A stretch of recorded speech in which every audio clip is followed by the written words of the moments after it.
Olá, o meu nome é Durga, eu sou terapeuta facilitadora de autoconhecimento, especialista em neurociência e comportamento e analista junguiana em formação.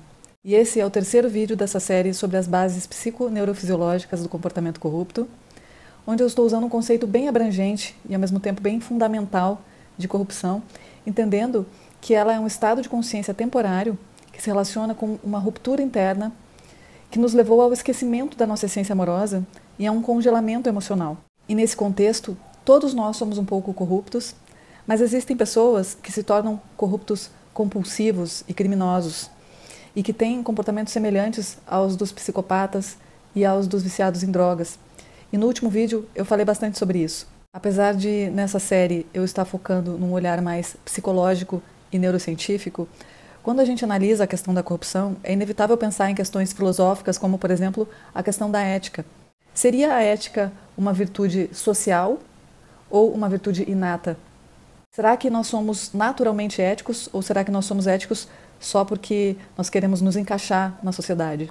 Essa é uma questão filosófica importante que vem sendo refletida pelos grandes filósofos da nossa história. E hoje a neurociência nos traz alguns insights sobre isso, nos revelando que nós somos mais felizes quando ajudamos as outras pessoas do que quando nós tiramos vantagens delas. O nosso cérebro foi desenhado para estabelecer conexões e criar vínculos afetivos. E o vínculo é a necessidade mais básica do ser humano, porque nós nascemos completamente dependentes e precisamos criar vínculos com as outras pessoas para podermos sobreviver. E o que é vínculo senão uma forma de amor? A gente poderia inclusive substituir a palavra vínculo pela palavra amor, mas isso não seria tão neurocientífico. Então a gente mantém a palavra vínculo, lembrando que é um jeito de falar de amor. E o nosso cérebro produz um hormônio especializado em vínculo. A ocitocina é o hormônio do vínculo, mas também é conhecida como o hormônio da felicidade. E ela também é produzida quando nós sentimos empatia pelas outras pessoas e quando nós ajudamos as outras pessoas. E olha que interessante, por que a dopamina, que é o hormônio do prazer, não é o hormônio da felicidade? Por que o hormônio do amor é o hormônio da felicidade? Eu não vou poder falar muito mais sobre isso agora, mas eu quero deixar esse questionamento. Essa questão da corrupção nos leva a refletir sobre a origem dessa ruptura com a nossa essência e também sobre o propósito da nossa existência. Então, falar de corrupção não é tão simples, porque esse tema nos faz andar por todos esses caminhos, porque não se trata de um fenômeno que surge num determinado momento da história, nem se resume a um lugar, a um grupo de pessoas. Se trata de uma tendência que está na base, na semente da espécie humana, mas que, apesar disso, não representa a sua essência original. É como uma semente que foi contaminada e que teve o seu potencial limitado.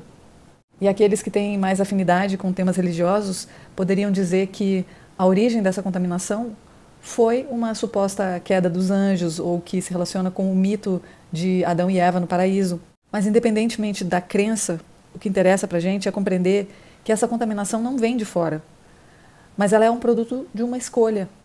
A maldade do ser humano não vem de fora, de um demônio invisível que vive no espaço, ela vem de dentro.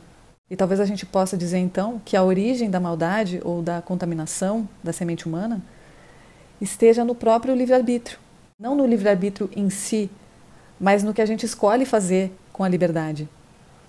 E aqui eu aproveito para te convidar para assistir uma série de vídeos que eu fiz sobre o livre-arbítrio e que você encontra no meu canal do YouTube. Vale a pena dar uma olhada. Então, a partir dessa introdução e de tudo que nós vimos até agora, eu vou continuar avançando nesse estudo, que na verdade é um autoestudo, é uma forma de autoconhecimento. Um jeito de tentar responder quem sou eu? Qual é a minha essência? Quem está por trás desse coração ferido que se fechou para se proteger da dor? Quem está por trás das defesas? Quem está por trás da dor? Na medida em que a gente vai avançando nesse processo de autoconhecimento, a gente vai percebendo que existe uma relação entre as nossas feridas e as nossas defesas, e entre as nossas defesas e os nossos defeitos. Da mesma forma que existe uma relação entre o trauma e a corrupção. E a neurociência nos ajuda a compreender isso. Para a neurociência, o comportamento corrupto é o resultado de um desequilíbrio entre as funções límbicas e as funções corticais do cérebro, o que equivale a dizer que ele é um produto de um desequilíbrio entre impulsos ditos primitivos e egoístas e impulsos civilizatórios e altruístas. Esse desequilíbrio se relaciona com a maneira como a pessoa lida com as recompensas ou com as fontes de prazer e também com a maneira que ocorre o processo de tomada de decisão no cérebro.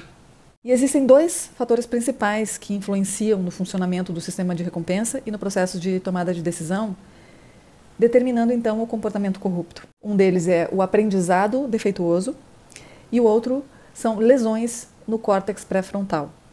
O aprendizado defeituoso se relaciona com o comportamento dos psicopatas secundários, conhecidos como sociopatas, e o comportamento das pessoas que têm lesões no córtex pré-frontal se assemelha ao comportamento dos psicopatas primários.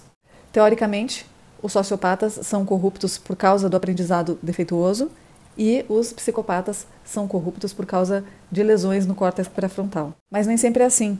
Isso são tendências apontadas por pesquisas neurocientíficas. Lesões no córtex pré-frontal podem determinar o comportamento corrupto porque, como nós já vimos, ele é responsável pela regulação emocional e pela inibição de impulsos primitivos de recompensa imediata.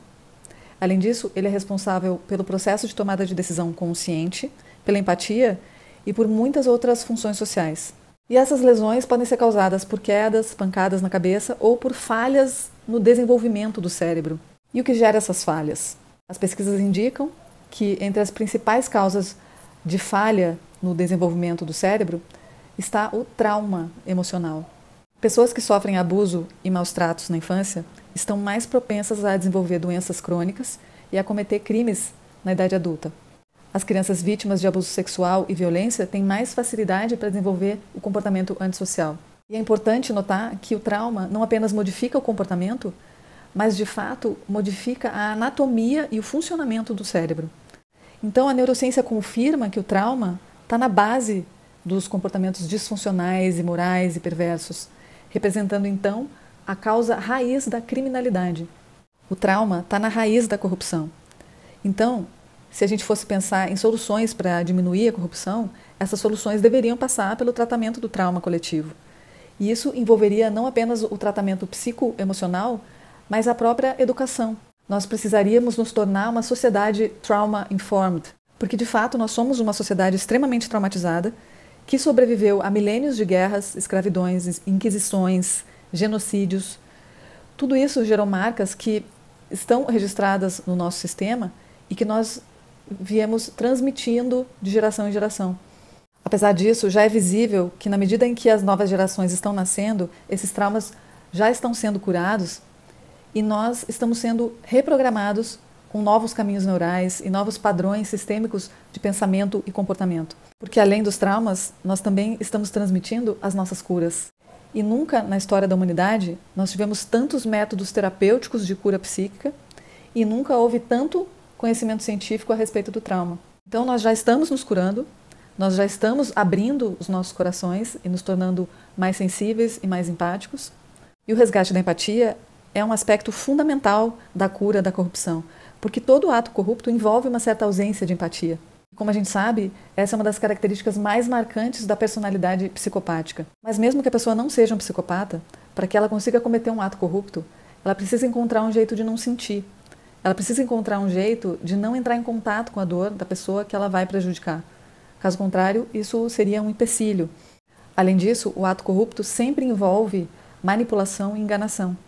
E para isso a pessoa corrupta precisa ter o mínimo de habilidade para perceber e ler as outras pessoas, para poder prever as suas reações. Mas se você pensar comigo, para que essa pessoa possa ter essa habilidade, ela precisa ter empatia. Então como que um psicopata que não tem empatia consegue perceber e ler as outras pessoas? Para responder essa pergunta, a gente precisa entender um pouco mais sobre empatia. A empatia é uma habilidade inata do ser humano. Todos nós nascemos com essa habilidade, e isso significa que se alguém não tem empatia, não é por natureza, mas por causa de uma desconexão com a natureza. E a empatia se relaciona com um conjunto de neurônios especializados chamados neurônios espelho, que são células responsáveis pela capacidade de compreender e imitar os movimentos das outras pessoas. E muitos cientistas entendem que essas células tiveram um papel fundamental no processo civilizatório e na formação de sociedades organizadas. Portanto, a empatia é uma função social que nos ajuda a compreender e a criar vínculos com as outras pessoas. Através da empatia, a gente pode se colocar no lugar do outro e sentir o que ele está sentindo E isso nos aproxima, nos vincula e nos torna mais compassivos. Porém, nem sempre a empatia envolve o sentir. Existe um tipo de empatia que é mais racional do que emocional. Uma espécie de empatia cognitiva, que na psicologia é chamada de teoria da mente. Teoria da mente é a capacidade que nós temos de compreender o outro através da imaginação e do pensamento, e não através das emoções e dos sentimentos. Essa habilidade permite que a gente compreenda as outras pessoas e coordene o nosso comportamento em relação a isso, sem precisar sentir o que os outros estão sentindo. E um dado curioso nos revela mais sobre as bases neurofisiológicas da psicopatia. Quando um psicopata recebe um estímulo de dor, o cérebro dele funciona normalmente, ativando as áreas da empatia. Mas quando ele observa as outras pessoas sentindo dor, ocorre a ativação do núcleo accumbens, que é uma região do cérebro especialmente associada ao prazer. Ou seja, ao invés de sentir empatia, como as outras pessoas, o psicopata sente prazer. Através da teoria da mente, o psicopata secundário ou sociopata tem muita facilidade para seduzir, conquistar, manipular, enganar as pessoas, sem se preocupar com o sofrimento delas, podendo inclusive sentir prazer com isso. E esses psicopatas que têm boa teoria da mente, normalmente são mais bem-sucedidos, mas existem os psicopatas que são mal-sucedidos, que se comportam como os pacientes que têm lesões no córtex pré-frontal. Esses, além de não terem empatia, também não têm teoria da mente e são incapazes de sentir medo, vergonha e tristeza. Além disso, eles não aprendem com os erros e não entendem as punições, mesmo tendo um QI alto.